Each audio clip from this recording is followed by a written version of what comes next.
Welcome everyone to our weekly software supply chain security working group meeting. Brian, looks like you've got the first item for us here today. Yeah. I was wondering, let me double check whatever. Yeah, so about the automated signing, I've been looking at the architectural blueprint and I'm having trouble figuring out how we'd get that to work. I think we can do it for CI job artifacts, but I'm not sure if it's feasible to do for other types, like for container images or for packages, because that's kind of decoupled from the CSE configuration. You know, you use the script to upload your container image to the registry or upload your package to wherever the package is being saved. So it's not really, from the perspective of the runner is not going to be able to tell what files need to be signed and where the signature should go. Yeah, and in terms of like the YAML keywords, I think this whole thing is like probably incompatible with the artifacts keyword, mostly because like that is uploaded as like a single zip file, right? And there's not going to be a way to like easily sign individual artifacts within that blob. Brian, it might be worthwhile to sync up separately with Billy, because he's done some work on that's basically exactly the same in Tecton. So you could look at like how they are signing artifact outputs. Yeah. So I think your question was more about images and packages rather than artifacts, right, Brian? Yeah, I think it's actually feasible to do it for artifacts. It's the other kind that I'm not sure about. Like mostly, I think it's all the same. Like when I said artifacts, I wasn't necessarily, I didn't necessarily mean artifacts as we define them as outputs from CI endpoints today. I just meant generally, because it's all the same, really. Right. I get what you mean.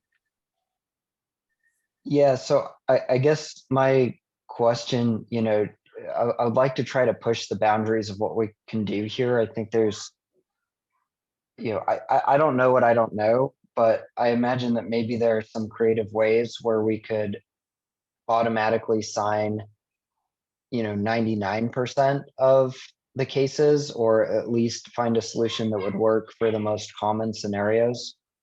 And maybe we can't sign all container images, but maybe there are some ways where if they are building a container image or storing a container image in a standard way, maybe there's some way that we could look for those standard scenarios and at least start signing for those. I put a few ideas here in the notes document. I don't know, do we actually have to wait for the CI catalog to provide a build plus sign job, or maybe we could replace our current build template in Auto DevOps to include that signing functionality, so that maybe at least users who are using Auto DevOps would have their images signed.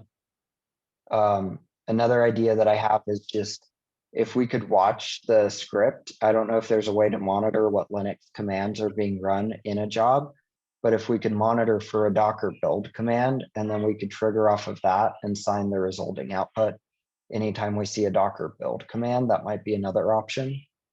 And then this last one maybe is a little bit more of a stretch, but regarding the question of how do we push it in, I don't know if there's an easy way to do this, but I'm not familiar enough with the structure of the Docker image file format, but maybe there's some way we can embed our signature in, so that at least if they're pushing into the GitLab container registry, the signature would just go along with the file. I don't know, but a couple of questions. No, that wouldn't work because the signature is stored as like a totally separate image in the registry.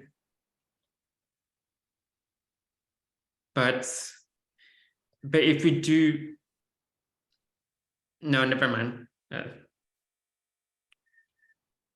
Yeah, I was afraid that might be the answer for that one, but I thought I would ask anyway to see if there's some way we could insert it into the existing image or bundle them together into a single image. Yeah, it doesn't work like that. They're separate. And I think another thing to, I don't have a solution here, but another thing to be considering is that I think in terms of like the pre-baked solutions that we provide, it's going to be ideal if folks have an option to like do container image build and SBOM generation and signing both of those things in the same workflow. Specifically because like if you try to do SBOM generation after the fact on a container image that's already been built, you potentially can't get as rich of metadata as you can get with like various package manager plugins and whatnot that can feed into SBOM generation at build time. So I don't want to derail us on that because that's a whole, we have our dependency scanning and container scanning, and those both generate SBOMs, and container scanning looks at it after the fact, and dependency scanning does exactly what you're saying and looks at it before the fact. I was just trying to like point out that like there's going to be these other use cases that I don't see an easy way to solve without the without components or something like that, as you were getting at. I just meant there's going to be a couple other steps in there that need to take place, and those are I was just pointing out that stuff is hard to do as like a bolt-on after the image has already been built thing. It kind of needs to be part of the build because it all needs to be included in the build provenance as well. Yeah.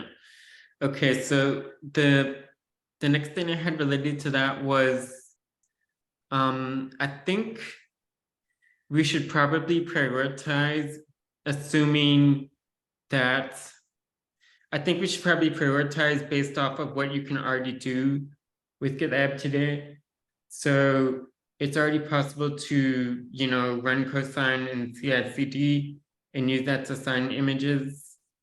And so I'm thinking we should probably prioritize like the signature verification stuff and showing the signature better, like the UX improvements around displaying the signature before over like the automatic signing, because the signed images is something you can already do today. And I think that would be the quickest value as opposed to creating a new solution like the automatic signing tool. Yep, I agree with you. I think our top priority should be actually neither of those. It should be supporting the work being done by ChainGuard to add just generic support for cosine or to improve our support for cosine. But yeah, I agree that that would be the next top thing. Okay. And I agree with that too, because the further along the verify folks get with the CI catalog and potentially steps and stuff like that, then the easier everything else becomes too. So if we have other things that we can do while they work that in parallel, that can line up better in the future. Okay. I wanted to hijack two real quick just because I have a hard out. I actually have a conflict that I'm supposed to be in right now, but I just wanted to understand what we think will not land by 16.0 because I was under the impression that that was sort of the target for the for the Folkio integration.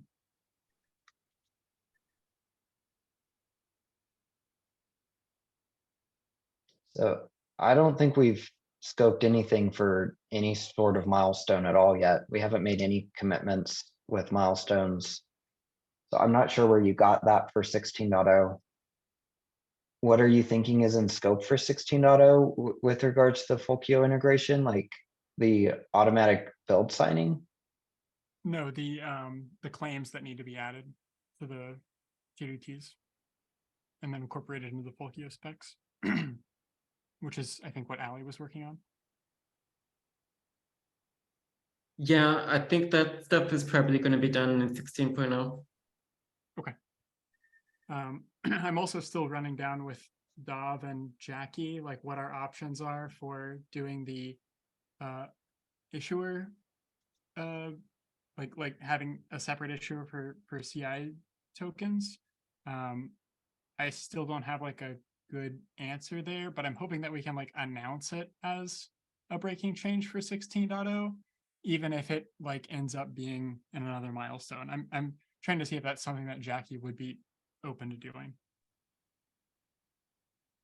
Okay, well, yeah, I mean, I think at this point, we've pretty well concluded that that would fall on their team. So whatever they decide there, you know, Yeah. we'll just take advantage of that when they move forward with it. Because the big problem I realized, like in addition to Folkio, we're also pursuing an external partner integration with NPM. And in order to get like the verified badge on NPM packages that are signed with Folkio, they're going to have to, like, within the closed source software that exists on their registry, they're going to have to establish trust with that issuer domain. And so, like, if we're going to break that at any point, whether it's now or 16.x or 17.0, we have to, before I can engage with them on that, I need to know what the plan is, because I'm not sure that they would even be interested in showing the verified badge on the current issuer if we're planning to change it in the future. And that was something that I hadn't even considered in the previous discussions.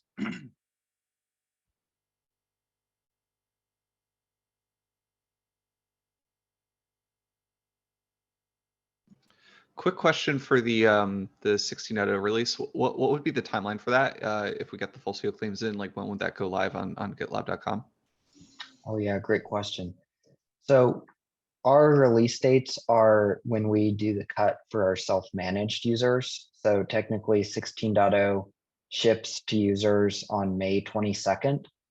But you would actually see that go live on GitLab.com much earlier than that. So our SaaS offering runs basically the alpha version. I think it's technically alpha of 16.0 already. And so we make code changes anytime between now and usually the release cutoff is around, I think, the 17th at the absolute latest. So anytime between now and May 17th, it just depends on when it merges in. So it merges in and then it gets deployed to staging. It usually takes like 1 or 2 days to actually make it to production. Okay, perfect. Sounds good. Thank you.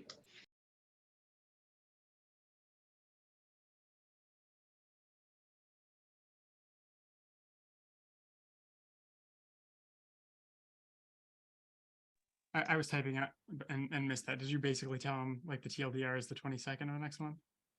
Yeah, or well, it will technically be before then that it'll reach Right. GitLab.com, but yes. And I just dropped everything that I said about NPM as an FYI on 3, and I got to run. Thanks, guys. Okay, thanks. Yeah, okay. I guess I have the next one. I was looking at the architecture blueprint that was started on by the runner team, and it's very bare bones. It seems to be about automatic signing of job artifacts. There are other solutions that we're working on besides that, and I'm wondering if we're trying to document all of that or just the job artifact one. Yeah, so I just for some context here, I think Darren opened this trying to get everyone aligned on the technical approach. This was before we had the working group stood up. And, you know, we had Marshall raising questions about whether we needed a separate OIDC provider or not. And so I think Darren was just trying to get everybody aligned in an agreement. I think we've actually done most of that now, so we may not need it anymore. So yeah, just feel free to comment on it. If you think it would be useful, great, and we can add to it. If you don't think it's needed, that's fine too. You can just suggest to Darren that we close it out. Okay, cool. Yeah, I don't think it's needed because I was looking at it and Our solution is kind of simple enough that it's not worth creating like a whole architecture document for it. Okay, yeah, that's fine. I just think at the time that Darren opened that, we had, just a lot more disagreement, around that whole question around the OIDC provider and whether or not we needed to deprecate some of these other items that Marshall has been suggesting. And the whole workflow was just a little bit less clear. And if you feel more confident in that, then I don't think, I agree with you. I don't think it's needed anymore. Okay.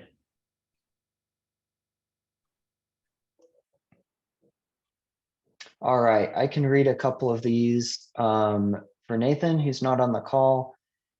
So what do you all think about creating a retrospective issue for each milestone? He opened an MR to get this started. We can add anyone else who wants to join in. Especially if we are going to be contributing 80% of our time here, would a retro be useful or not? Yeah, Fair I enough. think a retrospective issue would be fine. I find that I don't participate in them very often though. So I mean we can do it, but we might not get participation, at least not from me. Okay. Well, it seems fine to me. I'm not opposed either. So maybe we can just create it. And if there are no items in the issue, then we'll just cancel the retro discussion for the month. Yeah, I guess it's useful to just have that route open in case somebody has feedback that they want to leave.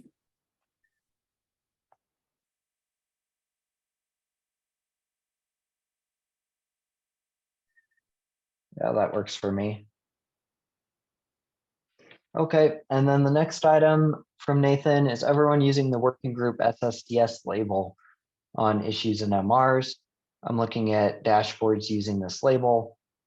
If this is the right label, which yes, it is the correct label, can everyone please retroactively add to any current and completed MRs and issues? Would just be the request for anything you're working on. So that one's mostly just an FYI. I don't think we need any discussion there. Billy, it looks like you've got an update for us. Yeah, so just a quick update. There hasn't been any major feature changes since we checked in last week. There's been a lot of just discussion on like what's the right thing to do for Fulcio and NPM, stuff like that. Just want to highlight a few things though. I think we're looking really good on the Fulcio front. I think we got mostly agreements on the spec. So I think just some final nits and then we can go ahead and submit that. And then we'll revive the older PR for actually adding to the support for Fulcio, though some of this is going to be blocked on the OIDC claims that we mentioned before, which is why I was curious when those would sort of go live once they're merged. Beyond that, there is the PR out for the NPM CLI. We're going to merge it into a separate branch, so it won't be in the latest branch to start. This actually gives us a bit more flexibility because we can go ahead and make breaking changes, not worry about it. We're also going to start on V0 Alpha 1 version, just to make it a little clear to users that like this might change until we're sort of happy with how that provenance spec looks like. I do want to highlight there has been some interesting discussion on there around the provenance spec. So I did try to base it off of the existing 0.2 provenance that GitLab produces for artifacts. And there's been a lot of interesting questions around like SLSA 1.0, which I know we talked about a little bit already, but also about some of the fields like the builder ID and whether or not they make sense and should they be changed and things like that. So I just wanted to flag it because this might be feedback that you might want to take to the artifacts provenance document as well. But yeah, otherwise we'll keep packing away on that and get that submitted as soon as possible.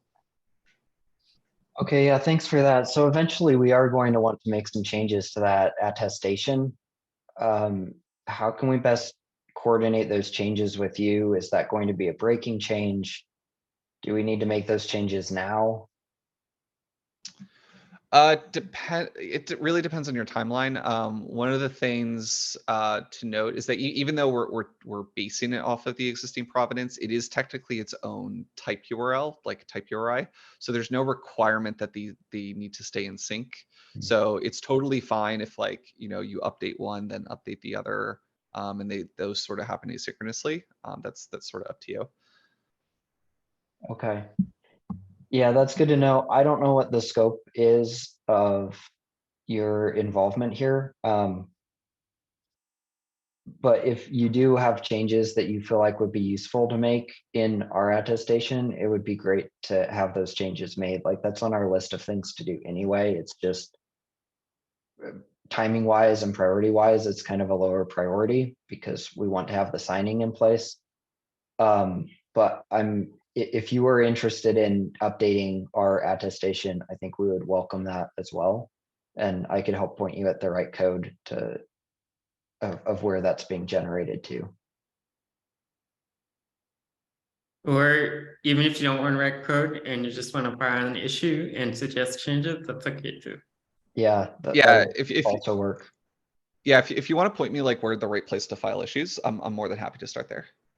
Okay, I'll do that. I'll send that to you in Slack afterwards. Yeah, Billy, I also want to show you something.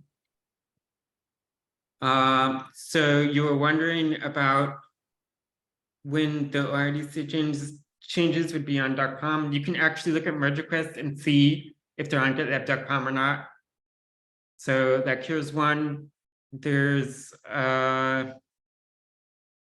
different things you can check. You can click the environments, drop down here, and it tells you where it was deployed.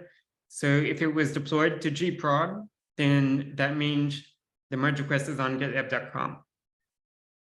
You can also scroll down and there's the release tools bot and it adds labels also indicating, so when it gets workflow production, then it's on GitLab.com. And you can use that to check if the merge request is in production or not. Perfect. Awesome. Thank you. Great, thanks for that. I think we have just 2 more minutes. Unless there's something else urgent. I don't know if we fully discussed a couple of the items earlier. We kind of skipped over them because Marshall had to go. So back on 1B3, I was just wondering about those first 2 items. We talked about the third idea quite a bit, but is there any viability in these 2 items that I have highlighted here in the agenda for convenience? Yeah, so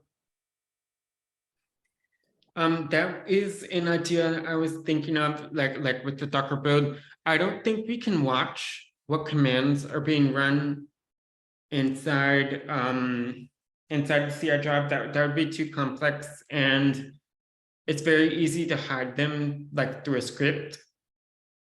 The closest thing I can think of doing is like making a contribution to the build tools to have the build tools add signatures. That's the most elegant thing I can think of. Or outside of like using a template, like providing a template that does like building and signing at the same time.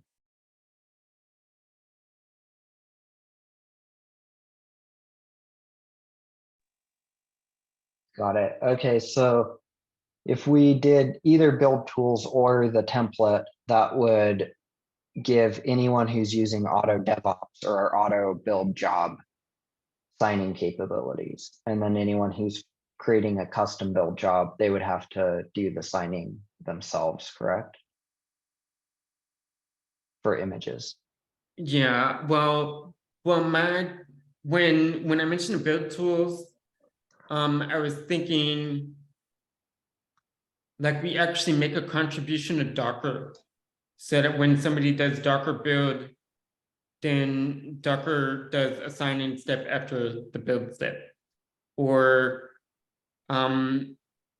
I'm not sure what other build tools people use or like how popular they are, or I know Docker is like one of the most popular ones, but I know there's some ones like Canonical and stuff that supposedly do signing. I'm not totally sure. So Okay, so kind you're of- that's kinda suggesting an confused actual at the different contribution. tools that people can use. Okay, so you're actually suggesting a contribution into Docker itself, essentially. Yes. Okay, and that would be even more comprehensive than just GitLab, because that would solve the problem across the board for everybody, basically. Yeah. Okay, well, that might be something to think about. Thanks for brainstorming those with me. I know we're at time. So thanks everyone for the discussion today. I appreciate it.